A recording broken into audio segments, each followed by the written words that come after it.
السلام علیکم۔ یہ پچھلے دنوں میں نے پڑھا تھا کہ ہمارے نصاب کی مطالعہ پاکستان کی جو 9th کی کتاب ہے اس میں سے آخری نبی صلی اللہ علیہ وسلم کا ذکر جو ہے نا وہ لفظ نکالا گیا ہے، تو میں نے اس پر تحقیق کرنے کا فیصلہ کیا اور یہ دونوں کتابیں میرے پاس موجود ہیں، دونوں ایڈیشن ہے، ایک نیا ہے ایک پرانا ہے۔ تو میں نے اس کو چیک کیا تو واقعی یہ بات ایسے ہی ہے۔ یہ اس میں نظریہ پاکستان کا کی اساس یہ عنوان ہے اور یہ ہے عقائد و عبادات۔ اس میں آپ دیکھ لیں یہ آپ کو نظر آ رہا ہے، یہ پرانی کتاب ہے، ٹھیک ہے نا۔ حضرت محمد صلی اللہ علیہ وسلم کو اللہ تعالیٰ کا آخری رسول ماننا عقیدہ رسالت کا لازمی جزء ہے۔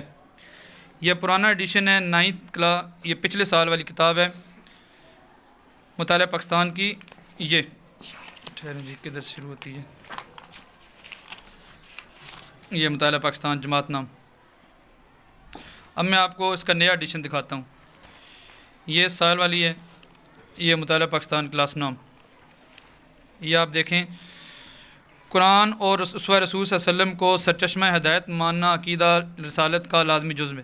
اس میں سے آخری نبی کو ہٹا دیا گیا۔ یہ دیکھیں نیچے آخری رسول لکھا ہوا تھا، یہ آخری عبارت۔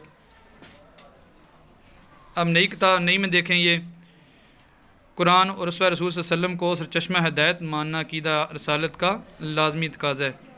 تو اسے ہمیں پتہ چلتا ہے کہ غیروں کی جو ہے نا وہ سازش جو ہے نا وہ اسلام کے لیے کتنی جو ہے نا وہ ڈھکی چھپی ہے، جو عام بندے کو پتہ نہیں ہوتی، لیکن جو ہے نا وہ یہ جو ختم نبوت پر ایمان رکھنے والے ہیں ان سے یہ بات چھپ نہیں سکتی۔ انشاءاللہ جب تک ہم موجود ہیں یہ سازش جو ہے نا وہ ہونے نہیں دیں گے۔ کہیں انشاءاللہ۔